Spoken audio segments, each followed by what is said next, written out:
Այստեղ է առաջի հերթին աջակցություն Դավիթ Համբարձումյանին, ակնկալիք Հայաստանի Հանրապետության դատական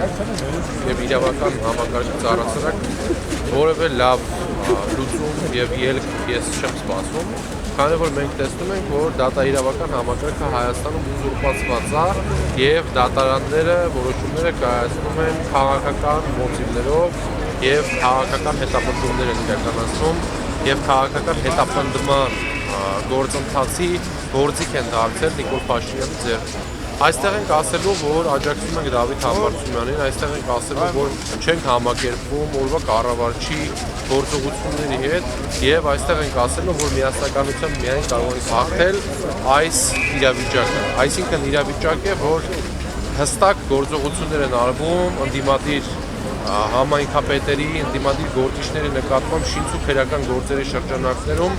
քաղաքական հետապնդումներ են ստեղծում, որպեսզի նրանց լրացնեն եւ Դավիթ Համբարձումյանը մասնավորապես կարող ենք փաստել, որ նույն գործով որևէ վերդիկտ չկա նման նույն ձևով, այսինքն մարդիկ ովքեր անգամ արել են այն, ինչ մեղսագրվում է Դավիթի վրա, որը Դավիթը առասարակ չի արել եւ դա փաստ է, չկա նման որոշում, որ 6 տարի 3 ամիս ազատազրկման ենթարկեն։ Դավիթ Համբարձումյանը քաղաքական բանտարկյալ է եւ մենք այստեղ ենք ասելու, որ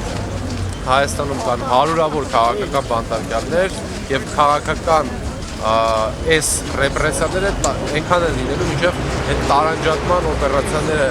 շարունակվեն, մինչեւ չսոսնցվի միասնական գործընթաց չձևավորվի, չի կարող լինել դրական ելք։ Եվ ուզում եմ հիշեցնել, որ Դավիթ Համբարձումյանը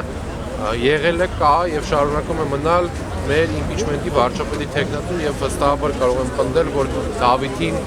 կալանքի են տարել հենց նրա համար, որպեսզի խոչընդոտեն այն գործընթացը, որը մենք սկսել էինք եւ Դավիթը կարող էր չվերադառնալ Հայաստան, բայց եկել է Հայաստան, որպեսզի պայքարի եւ Դավիթը ընտրել է պայքարի ճանապարհը անգամ բանտ։